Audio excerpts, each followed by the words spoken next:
What's up, guys? Welcome back to another episode of the Limitless Podcast. Yes, sir. Yes, sir. Yes, sir. So we just gonna dive straight into it. First half of this segment we are dedicating to men's health because it is men's mental health because it is Men's Mental Health Month, as we spoke about it a little bit in a previous episode. So I don't really think there's no point in adding any other extra in it. Let's just dive straight into it.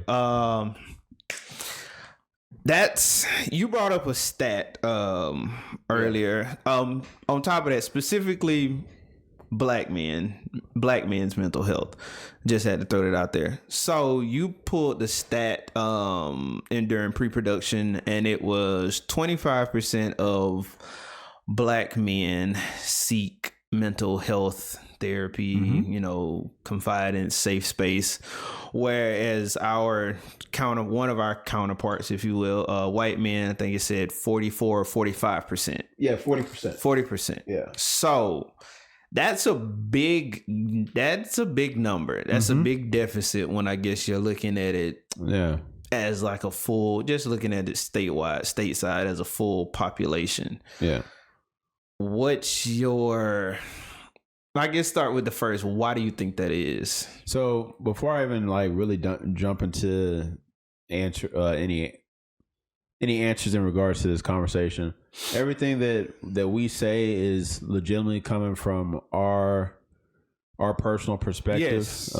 We don't want to paint any broad strokes. We don't want to pigeonhole anybody into any specific category. We're just providing our opinion on why we think our society is the way it is in regards to men's mental health specifically. Yeah. So the reason why I personally think that there's a substantial difference or a disparity between black men and white men per the study is that it's not just one thing. You can't just narrow it down to one thing. No. I personally believe it has a lot to do with how we were raised in regards to our culture. Mm-hmm. Because you and I are both 33, 32. And you 33. Your birthday's next month. Next month. Suck it up. It's over with. But growing up, whenever we would go through anything, we would always be told to, suck it up. Yeah. You better not cry. Better not cry. Don't show your emotions. Especially with where we down South Georgia. Yeah. In the country. You better suck that shit up. Suck it up, because not only did we get that from our parents, but it was also reinforced when we were in school, where it's like, if you cry, you're weak. Yes. You know what I'm saying? Yeah. And to an extent, I understand that. Yes. Right? But I feel that with that being hammered into us at such a young age, it just reinforces as we get older. It caused a negative ripple effect. Yes. So now we're in the point where people are 33, 32 years old, however old you are, and you are having all these problems, all these issues. You don't know how to manage your emotions properly. Yes. You have these outbursts.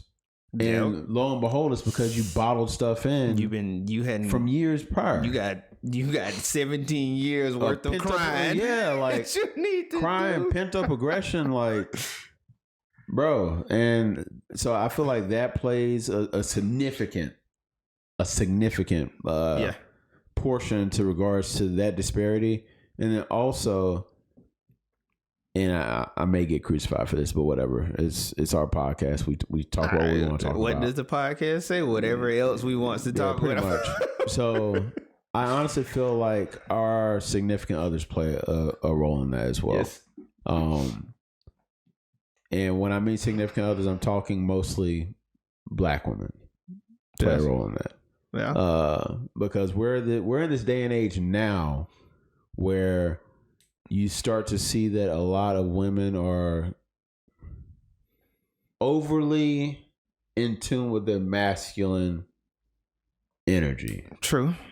And in part, I can understand it's a case just to touch that subject. I can kind of understand why a lot of them are because of situations that they have been in, but at the end of the day, the main issue that I have with all of this, and my cousin posted this on Facebook. She was like, she hopes that the men versus women conflict ends in 2023, and I completely agree with that. I hope it does too, but at that point you're asking for people to fundamentally change who they are. You're stepping into a realm that you have absolutely no thoughts about, and you're also causing a unnecessary battle between the two.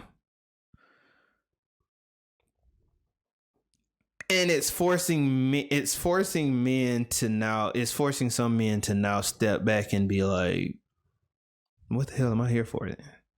Like truthfully, like what am I really here for, other than to do what you deem or what society deems fit? But sorry, go ahead. We'll jump into that. But that's honestly what I think plays a significant role in those disparities. One, in regards to our upbringing, our culture. Two, our significant others play a significant role, because every woman says that they want a certain type of man. True.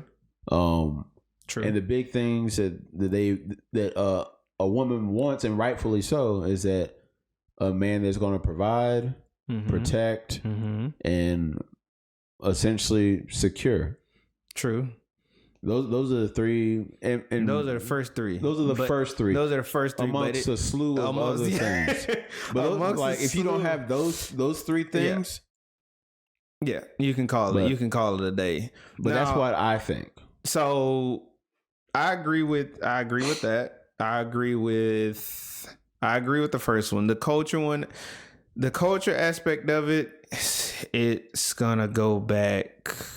It's gonna go back generations. This dad was taught it. He taught it. At some point, there has to be a dad that has to step in and break that generational curse. It's honestly one of those things where it's like you're so used to doing it that you don't know what you're doing is wrong because that's what you've been taught. Yeah. So it's hard to put the blame on. Oh, like I blame my pops for the reason why I am. He didn't know. He didn't know better. You know what I'm saying? Like, but no, well, I kind let me not say he didn't know. He didn't know better. Yeah, but on that, I kind of have to disagree with you on that. That's fair. And the reason being is because at what point do you continue to agree with that? At what point do you say, okay, I'm going to continue to agree with that. I'm going to continue to go down road left, or you know what, this has to change. And now I'm gonna go down road right, because we both have now made the decision where, okay, we're going down road right. We're not going down left anymore, because we both have gotten involved in therapy. Yeah, I diverted from that path. Yeah, we both diverted from that path. So at what point? Because. And I've been listening to this video. I've been listening to this video on YouTube. It's like they put together a snippet together of Will Smith, and he's like, it doesn't matter whose fault it is if it's your responsibility to fix it. Yes. So on that note, it doesn't matter if it was granddad's fault, dad's fault. You are now of age to where it is your responsibility to fix it. And I feel like all men, and I'm about like you might get crucified for this, I feel like all men know that when they hit a certain age, they know, okay, I need to fix this. But I don't.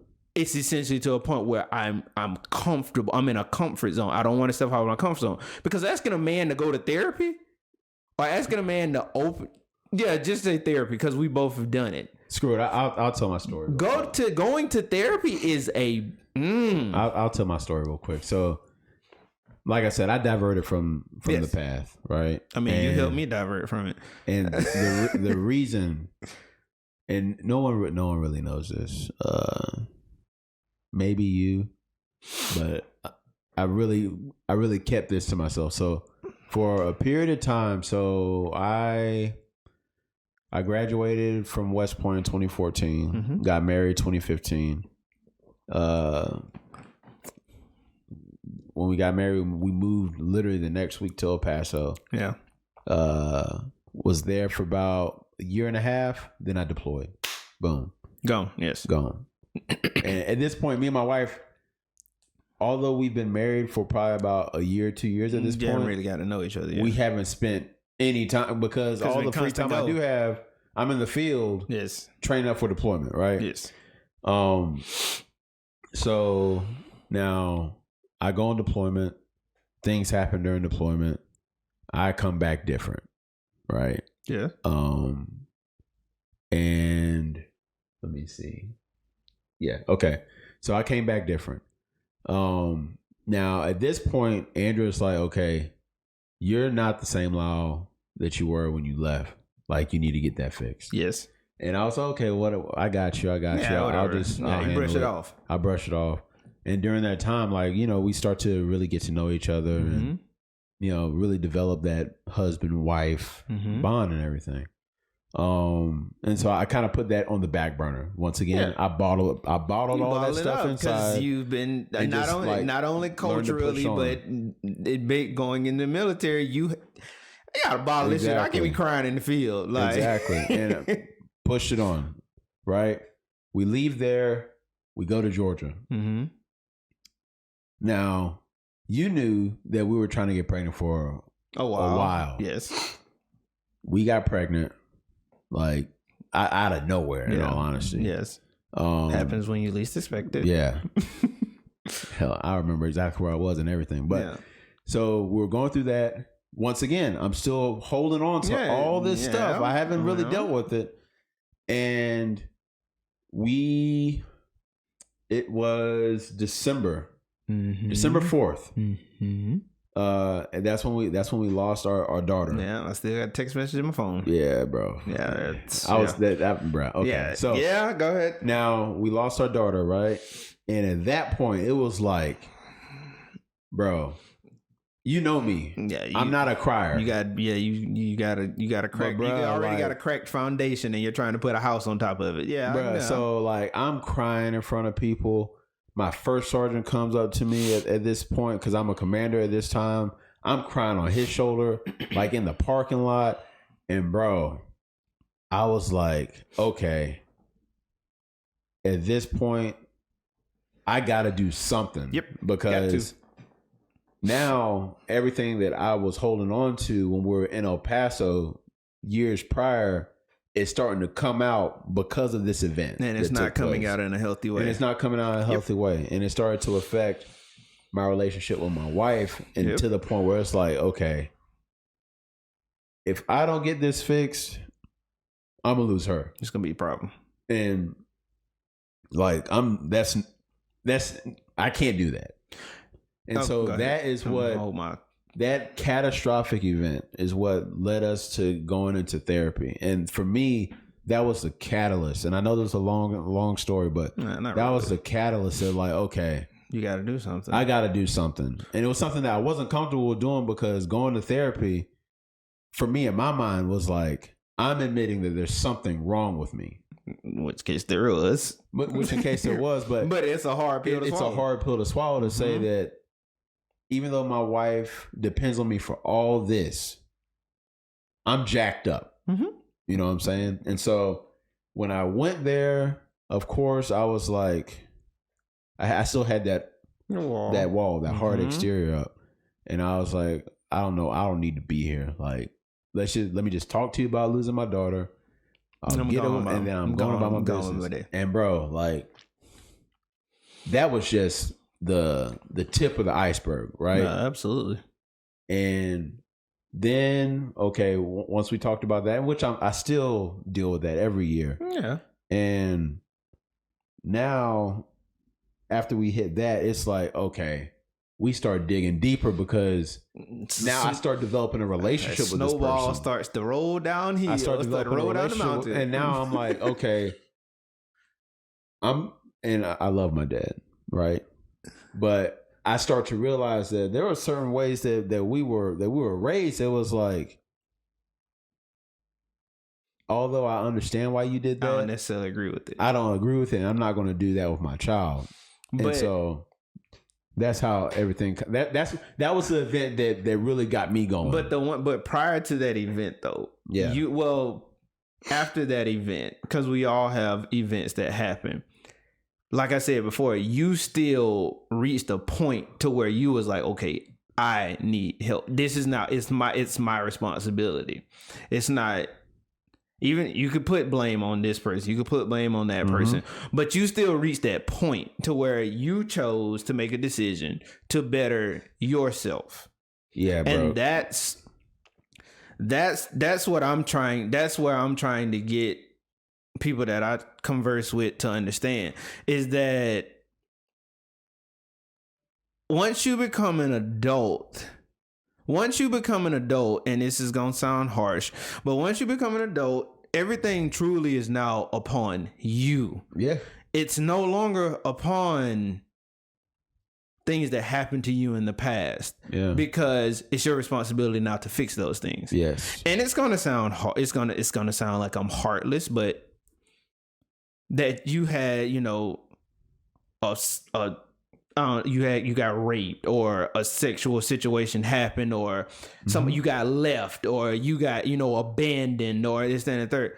All of that is bad. It's terrible. Yes. But if you want to make yourself better, it's your responsibility to fix that. And I mean, bro, and me and Andrew have had conversations where it's just like, okay, yes, I understand that you have a lot of trauma, a lot of childhood trauma, a lot of trauma that you just gone through. It's not fair for that to now become my burden. Absolutely. Because you haven't handled that properly. And we've had that she had that conversation with me too. Like, that is a big issue that men deal with though. And yes, we're talking about men's mental health, particularly black men's mental health. That is a big thing that we deal with, because a lot of times those are thrusted upon us on top of the added weight that we already have, being a provider, being a protector, being a support system. We truly don't have time to deal with our own feelings. And then once we're able to deal with them, it's like, okay, do I deal with them? Because if I deal with them, and if I tell you, not in a harsh tone, or because I have seen some women say, well, it was how he said it. Well, on that notion, my question to you is, did you listen to him when he said it the first time? Did you listen to him when he brought it up the second time? Okay, now he has to essentially assert himself, and he has to have some aggression and tenacity coming out of his voice for you to understand what he's trying to tell you. And now it turns into, well, you were yelling it at me. Yeah. Well, I gave you, I came to you calm the first two times to talk to you about it. And I actually dealt with that issue. I actually dealt with that issue for a while, because even though I may think I'm coming to the situation calm, she may interpret it a completely different way. And so what we've learned in therapy is that, okay, it's not the content of my message that you're not getting.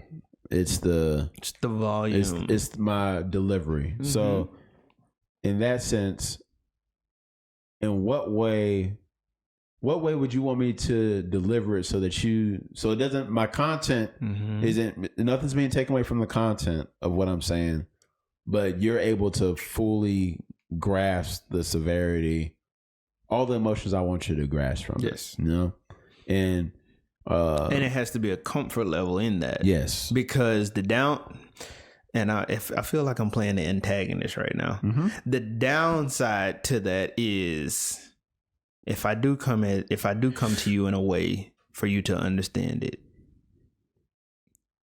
what happens if it's still not understood? What happens if it's still not understood? Or like what we were talking about once again in pre-production, what happens, and this may be segueing into another topic, what happens when a woman says, well, I want you to be emotionally intelligent? I mean, so...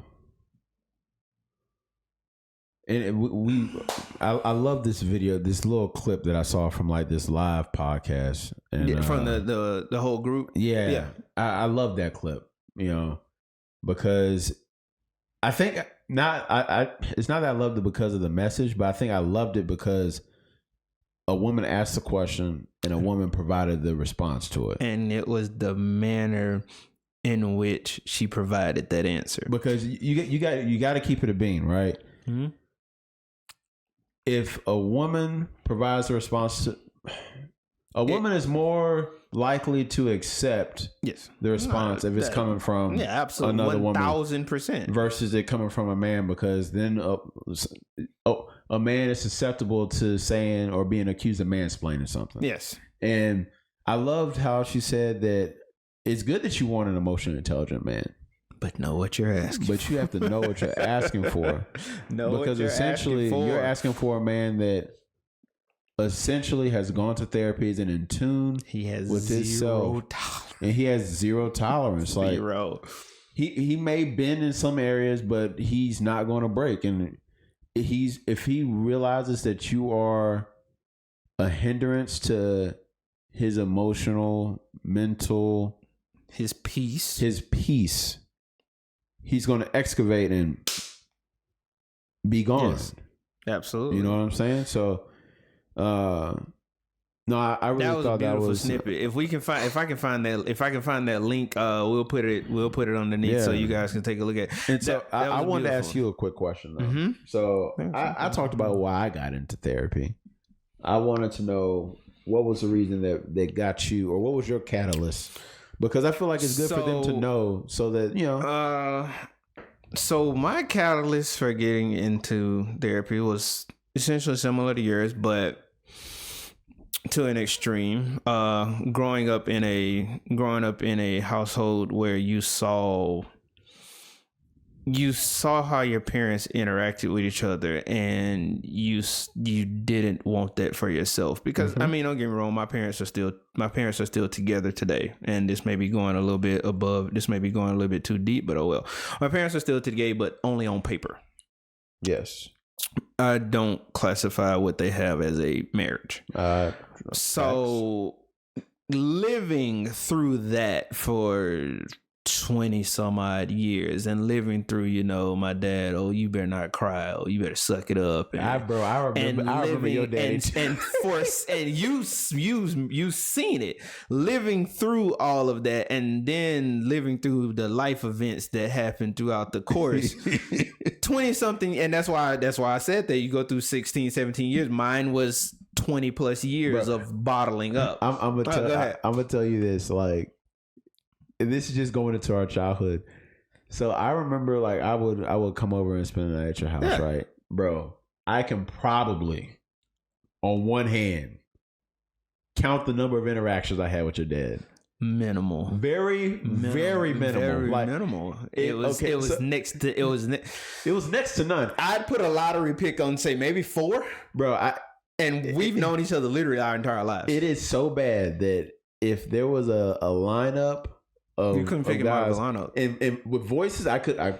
You couldn't figure him out of a lineup. Only reason I know how he looks because y'all look alike. Yeah. And so that attests I moved out here in 2011.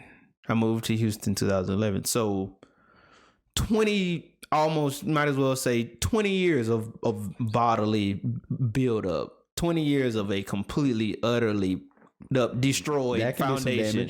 I don't even think I had a foundation at this point. That can do some damage. Yeah, I don't think I had. When I was on a sliding slope. I was on red clay, literally wet red clay. So And then, you know, me and my wife got married in 2016. Yep. Had our first son 2019, January 2019. Yep. And it was just one situation after another. And I will say what made me go to therapy was him. He's Javen or your pops? Javen. Oh, okay. Javen is what made me go to therapy. So I realized, I would come in. At one point, I was talking to my coworker about this, and he was like, and my therapist asked, she was like, have you ever been depressed? I'm like, I don't think so. I really haven't had time to think about it. I don't know what it felt like. I don't know what it feels like. So, and I did these studies, sociology, psychology classes and all that. Aced them, by the way. Did all of that, but I never really knew what it felt like because I always had something else to do. You were always busy. It was always something else to do. So I went through this phase of, I'd probably say this was maybe a year or two ago, where I saw myself coming in to work. Coming in from work, sitting down. He wants to play, but his dad don't want to play. Yeah. Or, buddy, you want your tablet, or you want to watch a movie. Like finding things where he's stationary. Yeah, you're not having to do. And I'm not having to do anything. And that went on for a little while. And then one day I'm sitting at work at the computer, and I ain't got no problem saying it. I'm sitting at work at the computer, and I was scrolling through pictures, scrolling for whatever reason. The Holy Spirit was like pick up your phone. Picked up my phone. I got a message on it. It was like, your iCloud storage is full. And I'm like, what the hell? I just pay for iCloud storage. So I started looking through the pictures, and I'm looking at how I used to interact with him. Yeah. And I can say it at the desk. Like, I started crying. Yeah. Like, I legitimately started crying. And I'm like, I'm cheating my son out of his childhood. That's fair. Like, this is some bullshit. Fair. And I started coming home, doing stuff with him, and I'm like, I gotta get help. Like, I gotta get help for myself, but to raise him right, and the other one to raise him right. I'm like, I gotta get help for myself. So that's what thrusted me to go to finally actually go and seek therapy. Started going to therapists on October 31st, Halloween. That was my first therapy session. It was Halloween. That's a weird time, but 6 o'clock. You know what? 6 o'clock Halloween.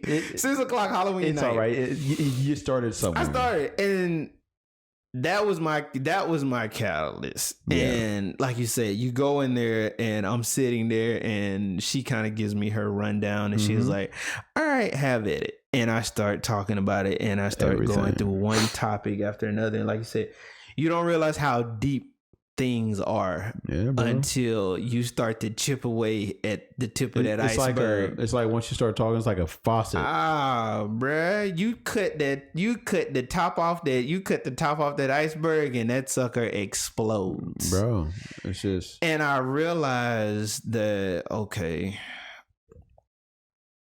something has been wrong with me for years. Yeah. Like something's legitimately wrong with me. And I was thinking, I'm like, men don't have this. Black men specifically don't truly have this.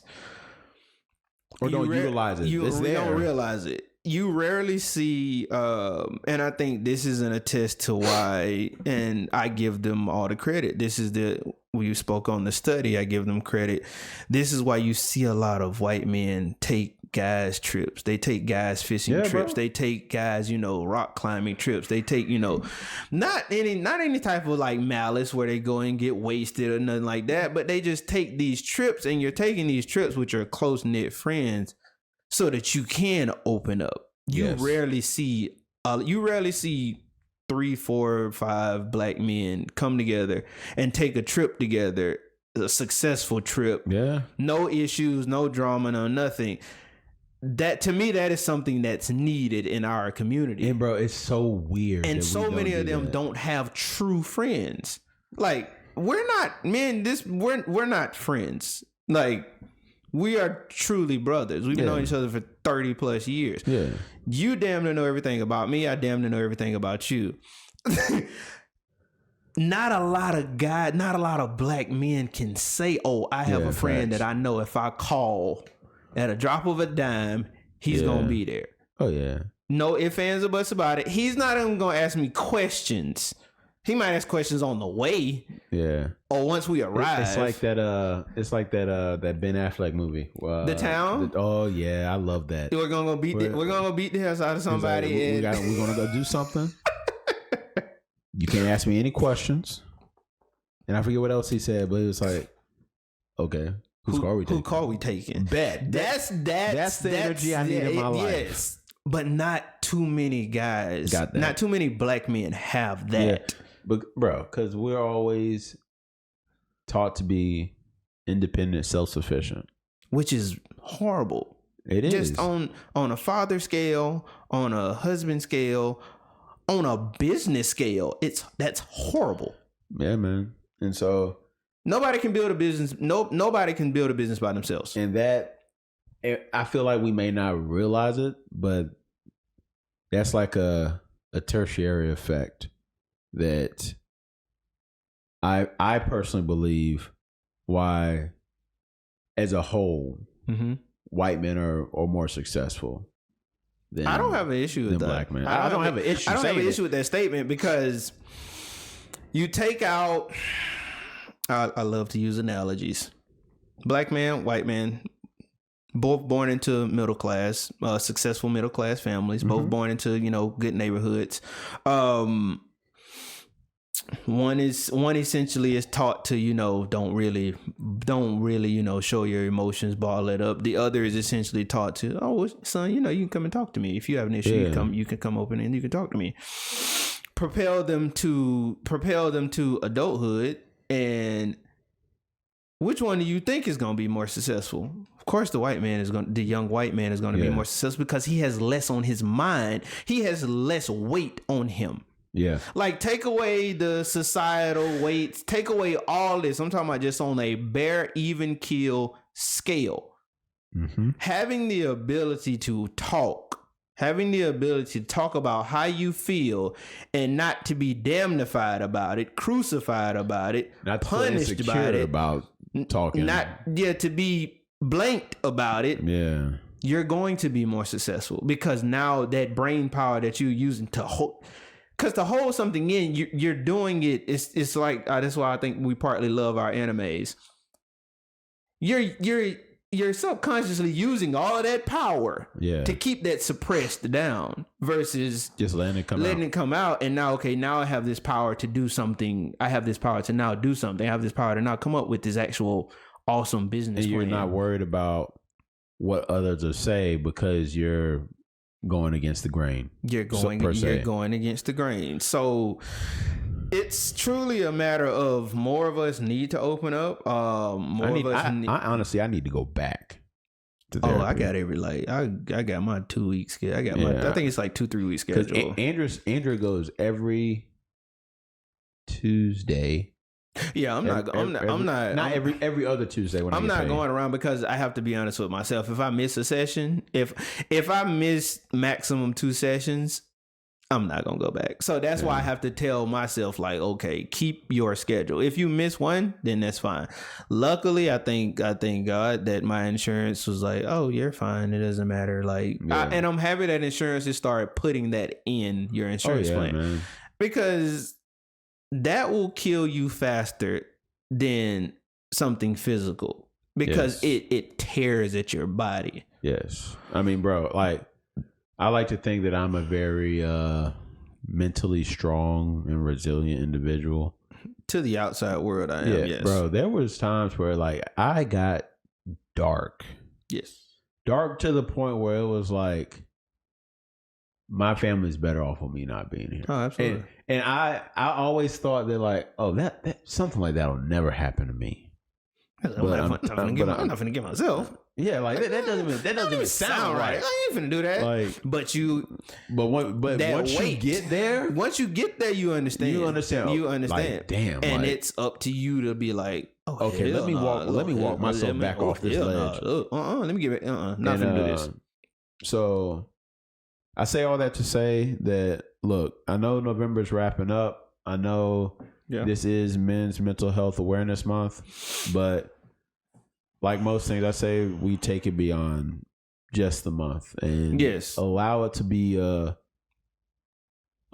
norm in your life. Allow this to be, as I have to coin this, my therapist coined this phrase, I'm pretty sure she got it from another therapist. Allow this to be a sounding board. Yes. Therapy is truly a sounding board for you to get out all of the thoughts that you essentially have to not be judged, or to not feel like what you say is going to be thrown back in your face at some point. Definitely. It truly is a sounding board, and take notes. Even though I'm in IT, I write a lot of stuff down. I write a lot of stuff down. And the big thing, and that was honestly one of the reasons why I wanted to do this podcast with you, because I felt like it would be a safe space for not only us, but for our audience. Yes. If any of you men out there, women too, if any of you out there watching it and you just want to send, we don't need specifics. You can just send in a general comment. Hey, can you guys speak on this? No, it's not me. It's my friend. That's perfectly fine. If some of you feel like you actually need somebody to talk to, find somebody to talk to. If you don't, hey, that is. I ain't gonna blast your business out. And if you're and this is something that Andrea told me, and I have to give kudos to her. So for any of you out there, if you just feel like you're in a space where you don't know where to turn, we'll have the number up top for a service that you can call. That it's like a mental health hotline. And then if you're a veteran, we'll definitely have a number up top for you, because I know the VA isn't the best, but it's better than nothing. It's better than nothing. And it's a step in the right direction. Yes. So we'll have those numbers up top or in the description down below. But with that being said, I think that is a perfect way to cap off this segment of our episode. But before we move on, just please like, comment, subscribe. For those of you that have been commenting, thank you so much. Yes. Thank you for interacting with our content. Thank you for our latest subscribers as well. Yeah, man. Like we've gotten in the last 28 days, I looked at it. We got 8 or 10 8 or 10. I think it was so like 8 or 10. Thank y'all for sharing out there. And just, we want to make this inclusive yet. Yeah, we try to touch as many comments as possible. We try to touch everything. Yeah, try to touch every. In which case, as we grow, I'm pretty sure you're gonna have somebody to do it. But I think we still probably gonna be like, nah, I want to do it. Yeah. So now to uplift the energy, because that was very. But it was very direct for a reason. It was very serious splaining. Yeah. Now let's get to Jordan Travis. Florida State fans. Good God. I wholeheartedly feel for y'all. So I'm going to be honest. Like, Go ahead, be an ass. Go ahead. All right. So, just as an LSU fan, right? And they beat us the past 2 years. And my bet, like, my boy, Alfred, is a diehard Florida State fan. My best friend. Diehard, go to a bowl game. Oh, my gosh. I didn't want Florida State to go to the national championship, but not in that manner. Not with a player injuring himself. I never want to see another player like get hurt. Yes, and for that to happen, it was the manner in which it happened. If it had been a big hit or something, that'd be one thing. Concussion protocol. That's one thing. But that leg ankle. But bro, think about it like this. It was like this. It was flailing in the air. Yeah, it was not pretty, bro. It's one of those, and the crazy thing was, it wasn't like a targeting play. No, it wasn't a horse collar play. It was just a normal play that we see. We've seen him do throughout the course of the entire season. Times. He broke right, and then as he was cutting back to the middle, a guy tackled him from the back. And his rolled up on his leg. He rolled up on it. But if you notice, his foot got stuck. Yeah. And when he came down on it, it got stuck. And when he picked it up, it was like, oh my, that is not how that's supposed to be. I honestly feel like he probably didn't even feel it that much. No. The adrenaline's coursing through your body. If you notice, he didn't. So I slow moded on the TV. It's not because I'm weird. I wanted to see his reaction. If you slow mo it, you see him lift it up and he looks at it. And once he looks at it, like, he's like, oh, that's not right. That's not supposed to be right there. It's supposed to be right there. And you see his teammates like, y'all need to come get this. And then I feel bad for his teammates because a lot of them was crying because, bro, that is a horrific injury. Yeah. That's not something that you just get out of your mind immediately. It's not like, a broken finger or something, bro. Your whole foot is facing the opposite way. Just think of it like this. You remember when we played or heck, when you pull a groin or you pull a hamstring. Yeah, it's like, you know, you kind of feel those immediately. Yeah, but when you go through the rehab, right? Yeah. And when you're finally cleared to play, that's still in the back of your mind. Yeah, like I don't want to. I don't want to go too fast. I'm not trying to do this again because I'm worried about pulling. Because as we know, hamstring injuries are probably one of the worst for athletes, for true athletes. And I can only imagine the effect that's going to have on his mental. Yes, if he decides to continue playing football. If he decides to continue playing football, and then I know it's all about him, but I also want to throw a highlight in of the player that did the tackle. Like, you don't know how that's going to play with his psyche now, because it's like I didn't mean, like, I guarantee you he was cringing. Like I can almost guarantee that it's going to have more of an effect on that player that did it than it is Jordan Travis, because Jordan Travis just like, okay, look, it was a football play. It happens. But this guy's like, I did this. And now I got to keep going. Did I, like, in which case I don't know him, but I'm just going to look on the positive side. If you have any type of, heart for the game and the players, essentially, even though they are your opponent, he's going to look at that and be like, did I just ruin his career? Will he ever be able to run? Will he ever be able to run the same again? Like, first of all, will he fully rehab from this? Bro, I mean, and history has shown that, I forget who, it was Ole Miss wide receiver, got hit. I forget, he got paralyzed. And I remember the player that did it was like, he was traumatized by it too, so much so that you got to rally around him. They got this unbreakable bond between each other. And even Derek Stingley's grandfather, he got hit, was paralyzed. They're actually doing a segment on it this Saturday.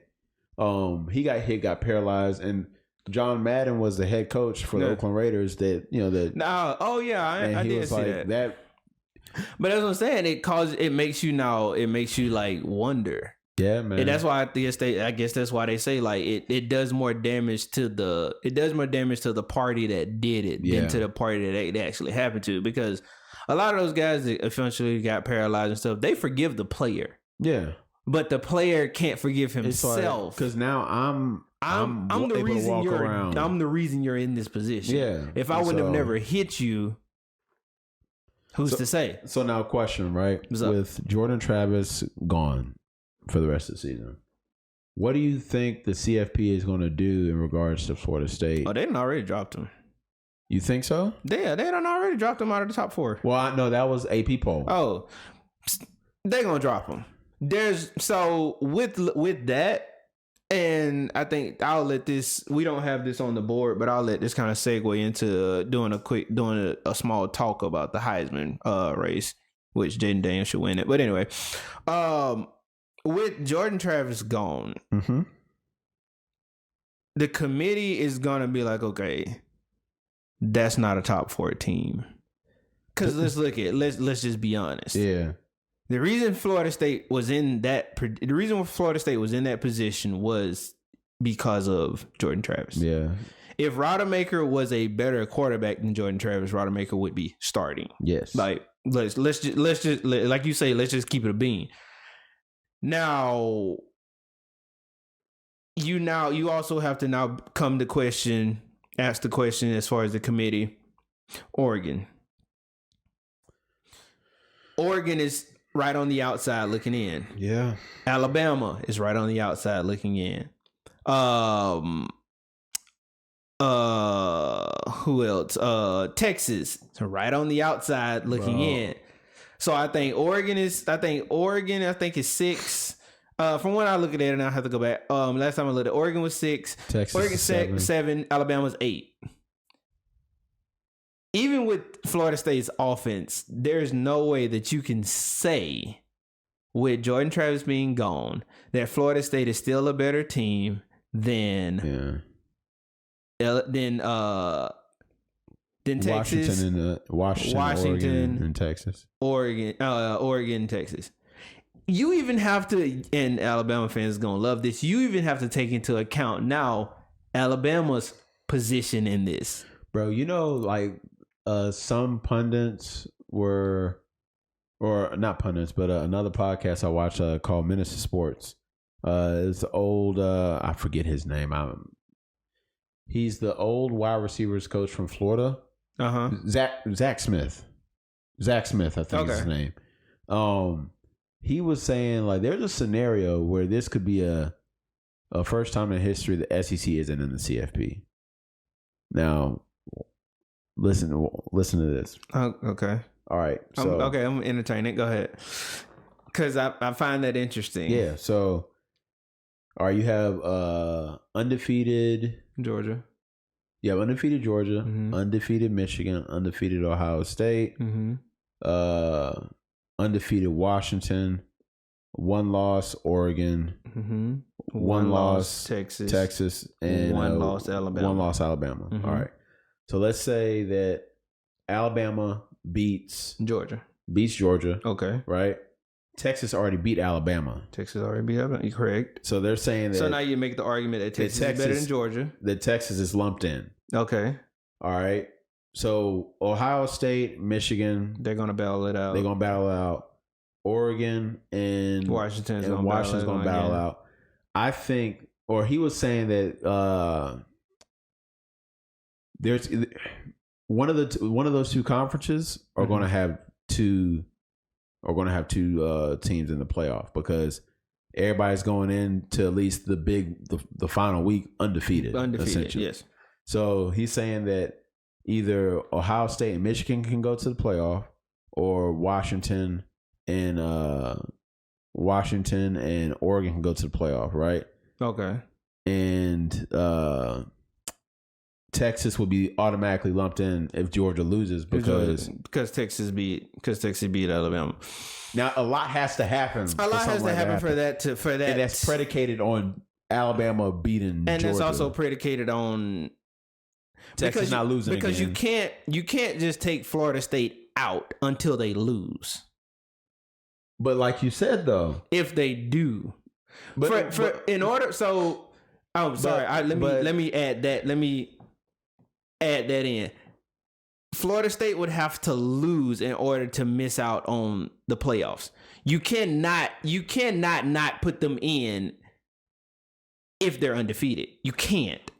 But they lost their star. They lost their leader. Correct. So, do you think that would make better? Do you think that you would get the best Florida State team without Jordan Travis? Absolutely not. But if they win these, they got 1 game left, 2 games left. They have 2. They have this game and then the championship game. Okay, but that leads me to think that if I'm thinking in the mind as a committee member, mm-hmm. right? If they don't have their leader mm-hmm. that makes them the best mm-hmm. team, their best version, mm-hmm. why would I allow them to go in? But my argument to you is, why would you not? Even if they do finish the season undefeated, you can't say, "Oh, I understand that I understand that y'all are undefeated, but y'all lost y'all leader, so y'all don't get to go to the playoffs." I'm of the camp that I just don't think that Florida State's going to get in. I'm not trying to sound like a hater, but I think if they lose, they won't get in. Oh no, if they lose, they won't get in. If they win out, I truly and honestly can't say that I would deny them entry. because that's the equivalent to saying, because that's the equivalent to the whole argument that was made last year when they was talking about TCU, Alabama, and all that, and TCU got in and Alabama didn't. Looking back on but Alabama shouldn't have got in though last year. Why not? Alabama lost to LSU. Okay. LSU went to the SEC West Championship game or SEC Championship game. Correct. So just by... But how many losses did LSU have last year? LSU had... Well, one? No. They had two. We had 2 losses. They had 2 losses. Yeah. Okay, so omit that. But would you still say that TCU team was a better team than I mean, everybody knows they weren't, but... So that's my argument. Are you going to say that Florida State, even if they do win out, Florida State is not the best team that deserves to go to the playoffs with having an undefeated record? The argument can be had that an undefeated Florida State without Jordan Travis is worse than... It's still not better than a 1-loss Oregon or a 1-loss Washington. The argument can definitely be had. And the fact that they lost Jordan Travis, when they lost him, doesn't bode very well. I might get hit for this, but I will from watching Washington these past previous games, which I've been high on Washington, I've been high on Penix, the offense. Watching them these past couple of games, I will take a 1-loss Florida State team over an undefeated Washington team.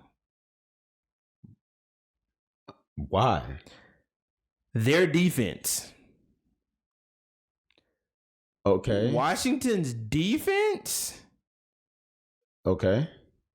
They got, I think, 2 picks or something. The kid got 2 picks or something like that. But against a significant better team than what they've played these past couple of weeks, Washington's defense can do nothing with Florida State's receivers. And to add on to that, if teams were just you would have to double Odunze. But those other 2-3 receivers have been non-existent these past couple of games. But have they? Yeah. They've been non-existent. I think one of them, the last pass that he caught was in September. Yeah. So looking at, and that's why I say this. That's why they say it's not about how you start; it's about how you finish. True. Looking at Washington on the back end of this season, they've looked very common. They've looked very common. So on that note, even though they lost Jordan Travis, they still got all. Florida State still got all their receivers. They still got all their offensive guys, and the defense is still really good. I'll take them over Washington, but. Because if you double Odunze, Penix really ain't got nobody else to throw the ball to because nobody has stepped up these past few games. But it goes back to what we said like episodes ago, right? You could be an all-talent wide receiver, but if the quarterback can't get you the ball, then true. It's whatever. True.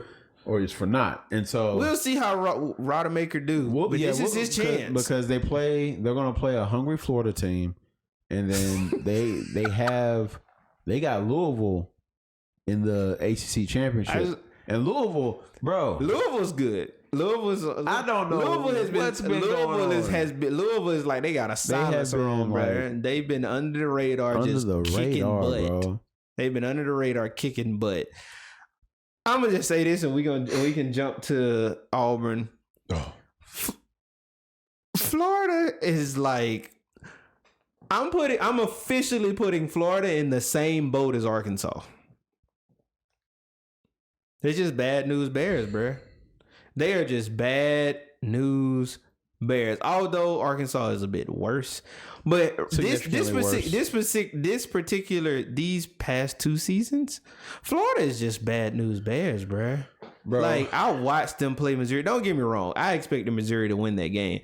That was a good game, though. It was a really good game. But Florida is like the bad news bears, bro. They just pulled some unlucky cards. Let me tell you, we did a preview about this. Napier's on the hot seat. I don't care what nobody. They hadn't officially said it yet, but bro, he's gonna get put on the hot seat. He's gonna get put on there, bro. He's definitely gonna get put on it because next year is a gauntlet. We talked about it I can't wait. I can't wait till we touch bases back on that. Florida has the worst schedule of everybody. I feel so bad for them. Worst schedule for everybody in 2024. It would have been great because they're going to go bowling this year. Well, they have to win. They may go bowling this year. They have to win this weekend to go bowling, I think. It damn sure ain't written in stone. Bro, they may go bowling. Or somebody may be eating some gator meat. This year should have been a cushion for what they're going to go through next year. Oh, yes. Because Jigsaw got them next year. Oh. Jigsaw got them next year. Now, since we're talking about teams struggling, you know what the worst thing is? It's like when you pay somebody for when you play somebody and you're expecting it to be a tune-up game, right? So historically, New Mexico State has been horrible, atrocious. But this year, they came with that get right because they are 6-3. But this happened the same thing happened to Oklahoma State. Yeah, who they lose to? South Alabama, I think. They lost to one of the small Alabama. They lost to by South Alabama. A lot. And I played South Alabama. But I think the same. It was a similar score. But anyway. It just sucks because you're looking at this game as, okay, whatever, it's a tune-up game, right? And what blows my mind even more about that game in particular is that up all right. They had a really good game against Georgia. Mm-hmm. They showed out against Florida. And I'm gonna use our phrase, they mollywopped Arkansas. Mollywopped them. And so just last week. And so now they cooked New Mexico State comes in. Yes, they're 6-3. This is the best New Mexico State has ever looked. And bro, they came in and beat you. Did you watch it? I watched most of it. Oh.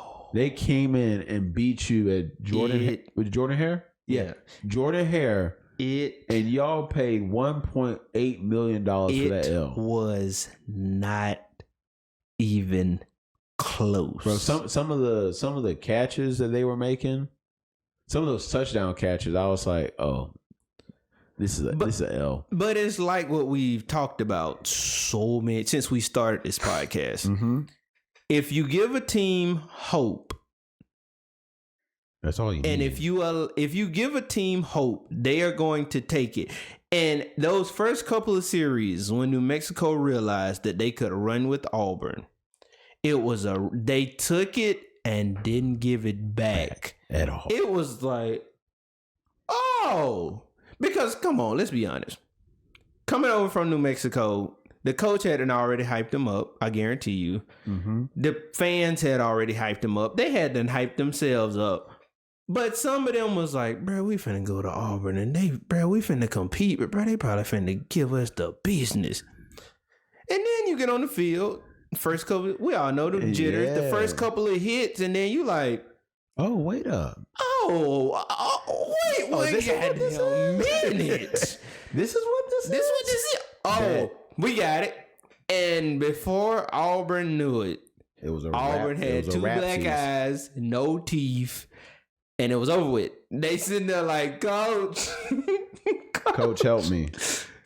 And I watching the YouTube video once again. I love watching Matt Mitchell's SEC roll calls.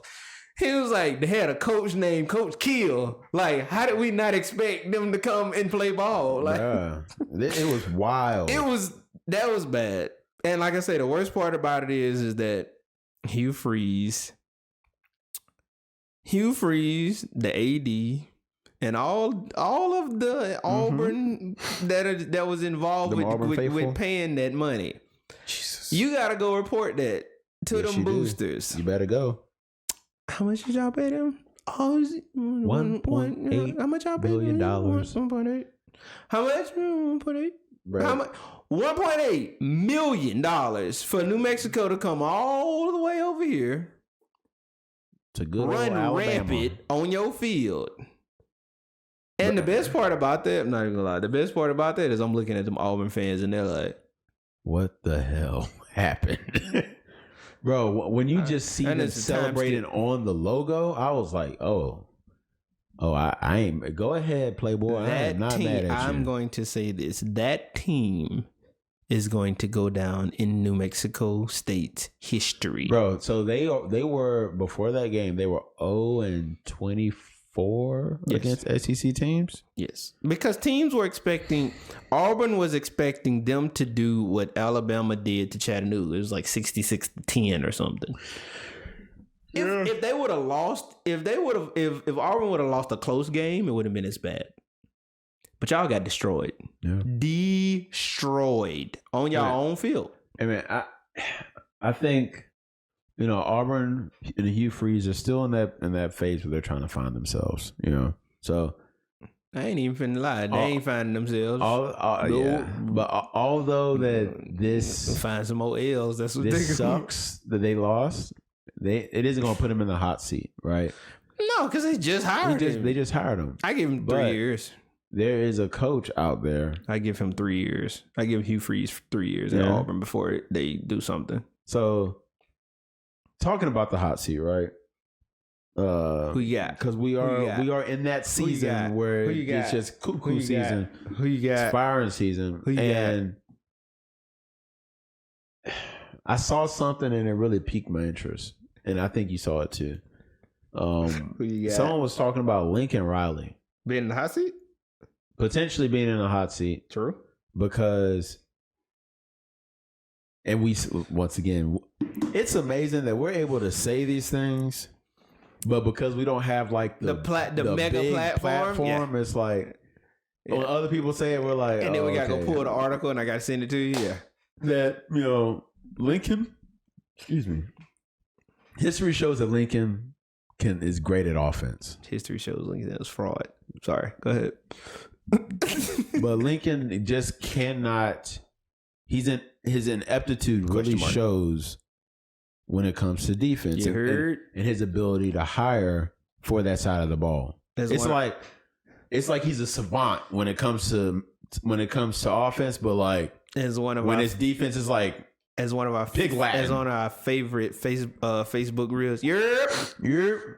He's straight trash. Straight trash. Like, but yeah. So the article is talking about that, and that potentially being a reason he could be in a hot seat or, like you say, fraud.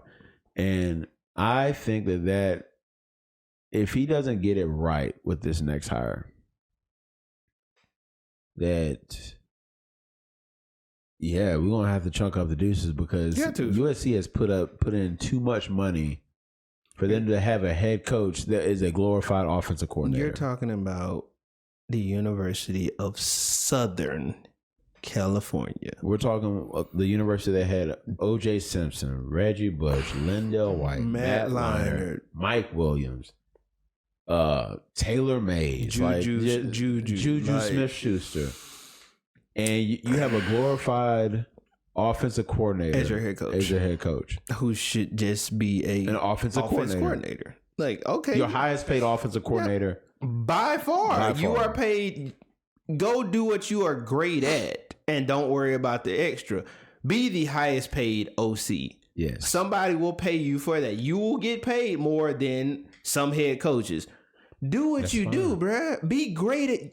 Nobody has argued that Lincoln Riley is not a great offense coordinator. Yeah. The fraud portion comes in. Is he really a head coach?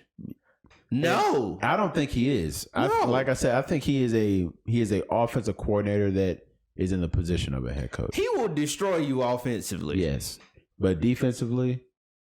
And then, of course, you get people. Some of the comments that I saw. Well, it was a defensive coordinator, and I don't think people truly understand some people truly understand the job of a head coach. Your job of the head coach is you hire these guys, OCs, DCs, position coaches. You hire all of these guys. If he is making questionable calls on defense, it's your job to rip in his ass. Yeah. It's not to just let him run wild. You should have some understanding to know that what he's calling is wrong. Bro, no, don't call that. Is wrong. No.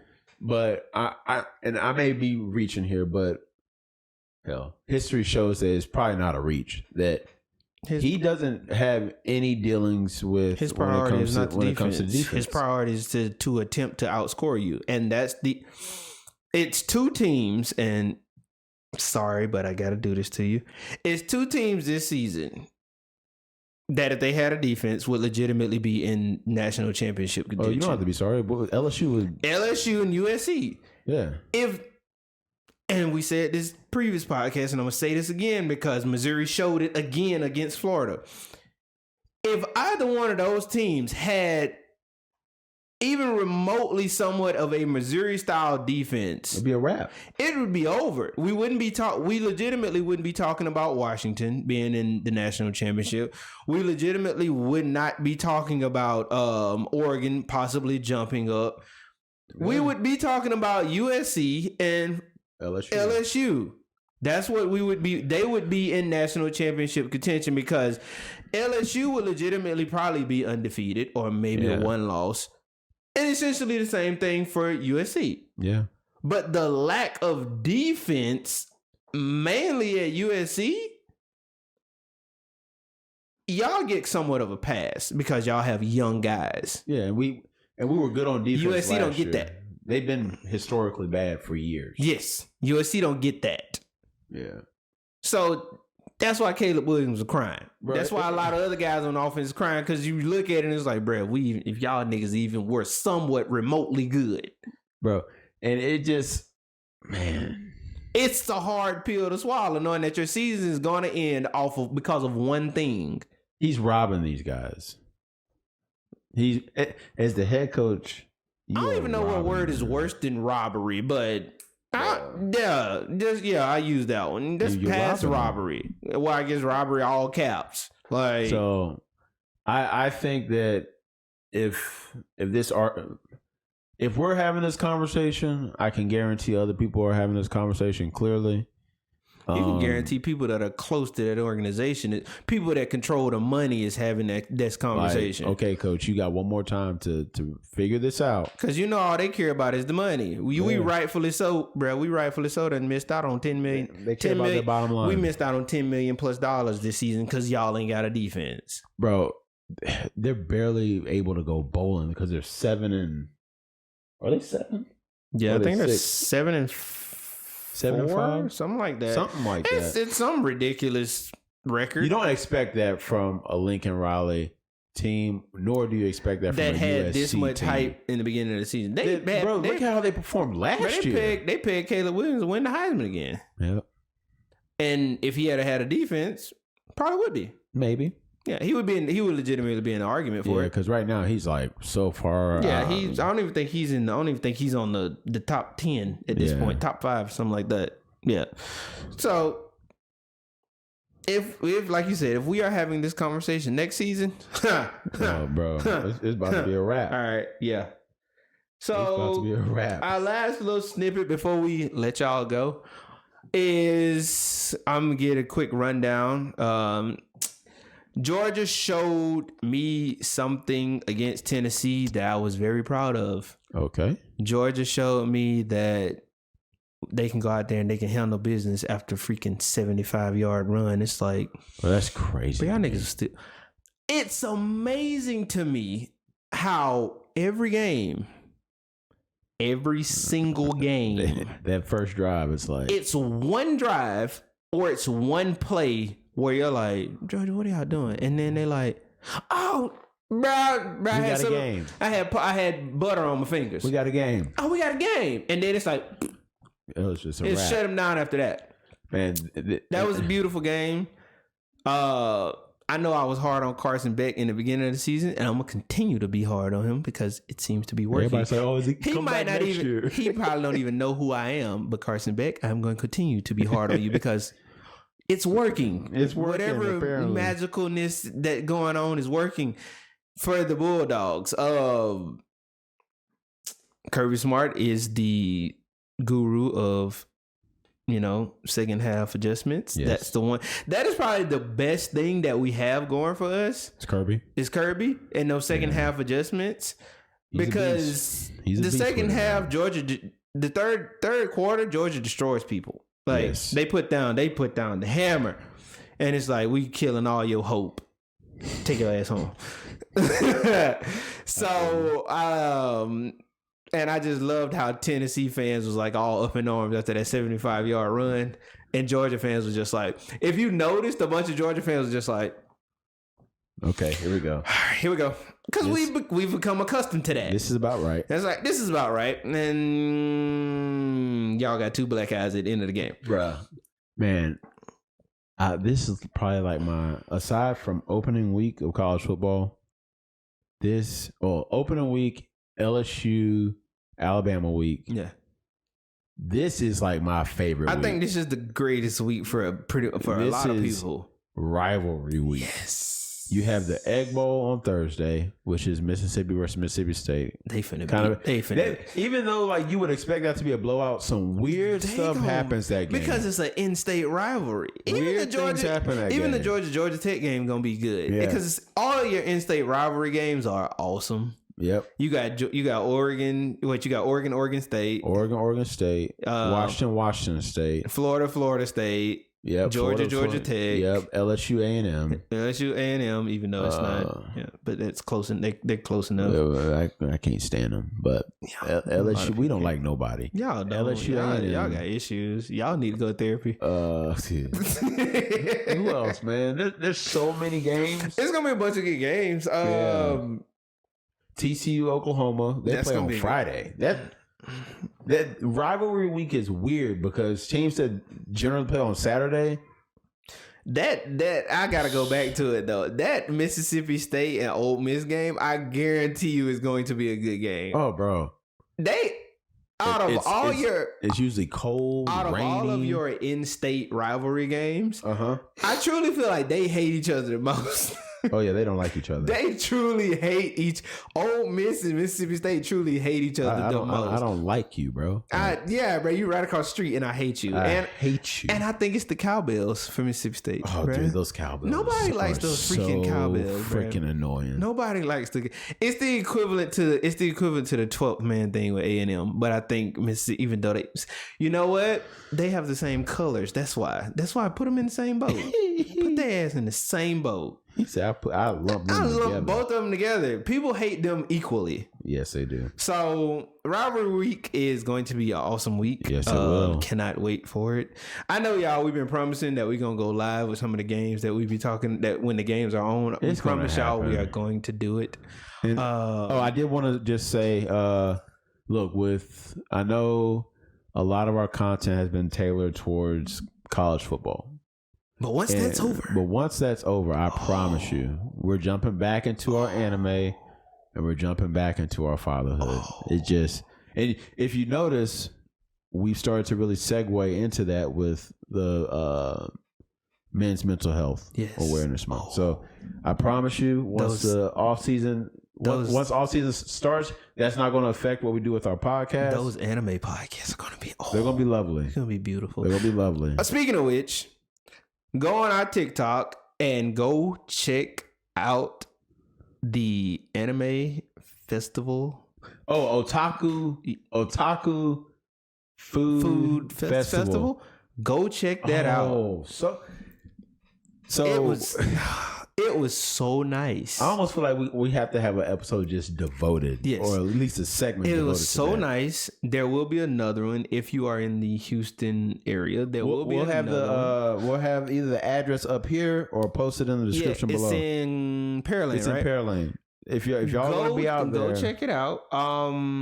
We'll be out there. Don't go unsupervised because you are more than likely to probably spend a buttload of money. Yes, because they have amazing. The artwork. Understatement is they have everything. That's an understatement.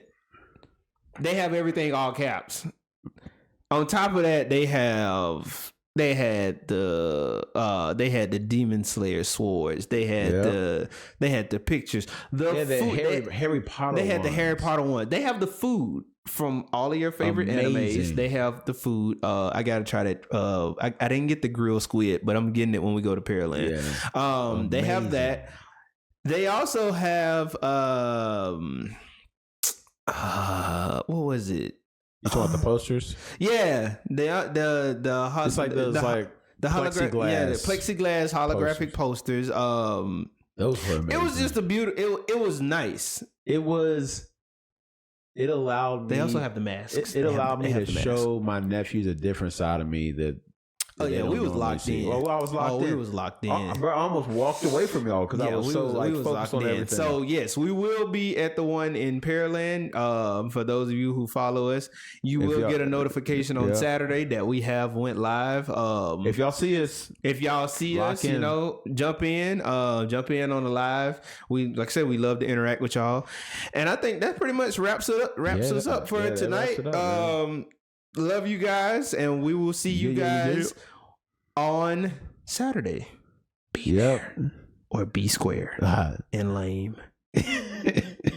Good night. Night, y'all. Deuces.